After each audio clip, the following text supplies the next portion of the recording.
Assalamualaikum warahmatullahi wabarakatuh.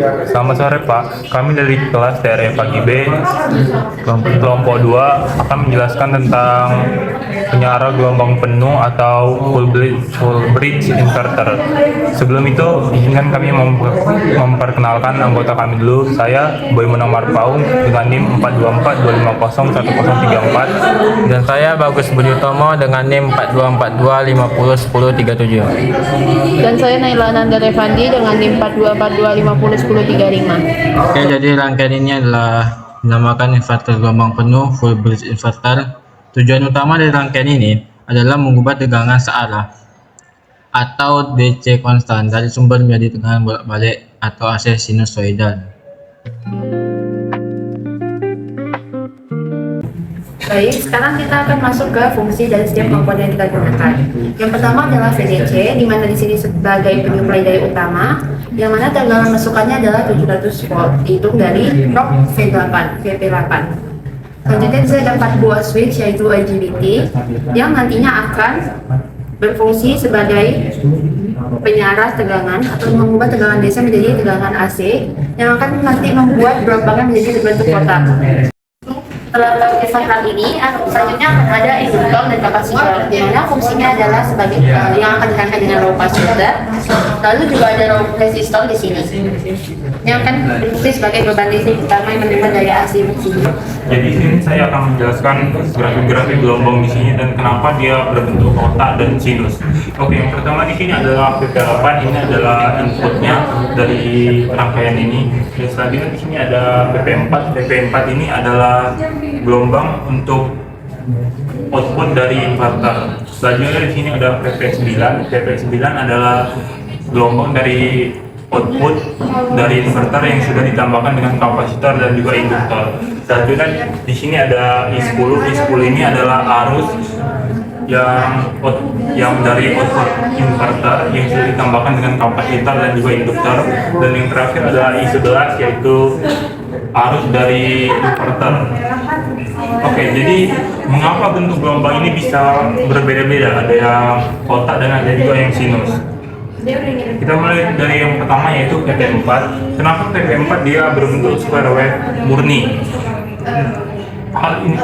Hal ini terjadi karena tegangan output yang diukur tepat pada saklar IGBT nilainya meloncat tegas dari 700 volt ke minus 700 volt akibat proses switching on off yang tegak lurus. Selanjutnya kita melihat pada grafik VP9 dan juga I10.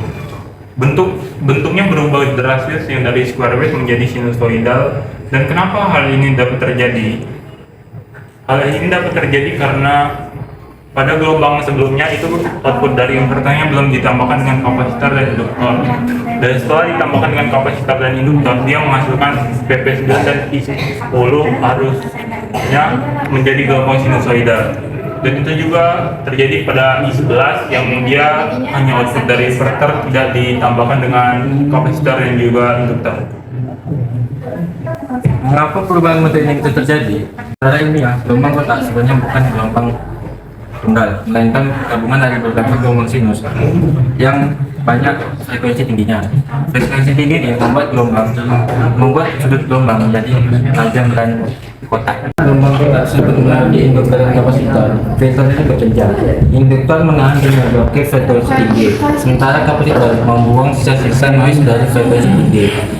Saat semua sudah dibuang, maka hanya tersisa satu gelombang saja, yaitu gelombang sinus yang sempurna. Seperti gambar ini adalah keluaran dari gelombang kotak. Selanjutnya, jika kita perhatikan juga dari grafik awal di sini sampai 0,2 detik, gelombang sempat sedikit tidak stabil.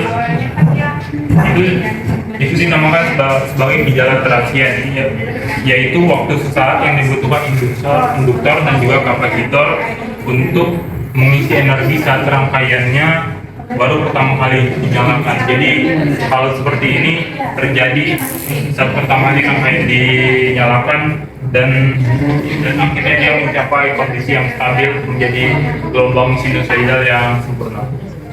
Lalu jika nilai induktansi maupun kapasitansinya diubah, apakah akan mengubah gelombangnya, bentuk gelombangnya? Lalu jika berubah akan seperti apa? Maka akan kita ketahui lewat percobaan yang satu ini. Oke, jadi jika nilai kapasitor diperkecil, maka kapasitor itu akan kehilangan kemampuan untuk menyimpan muatan dengan cepat dan tidak lagi sensitif terhadap frekuensi tinggi. Maka kita coba aja ya. Nilai kapasitor dari 0,75 kita kecilin jadi 0,075 tambah itu. Maka hasil keluaran gelombangnya akan seperti gerigi gini ya. Jika nilai induktor kita ubah jadi kecil, maka induktor akan kehilangan daya hambatnya terhadap arus frekuensi tinggi. Akibatnya, lonjakan arus yang mendadak dari gelombang kotak langsung lolos begitu saja. Bentuk gelombang akan mengalami perubahan bentuk menjadi sangat mirip dengan gelombang kotak aslinya.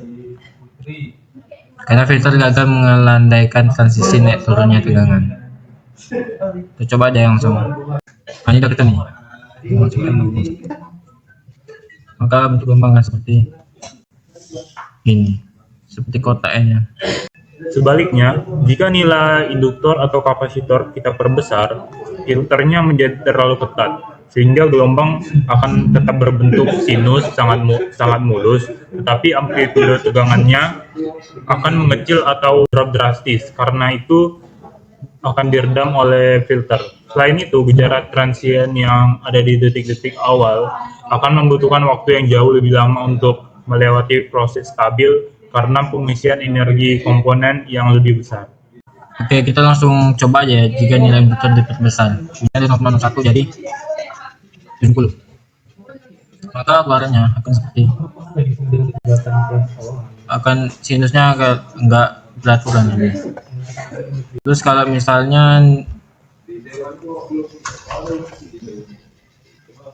misalnya nilai kapasitor yang kita perbesar, maka bentuk gelombang akan seperti enggak beraturan juga.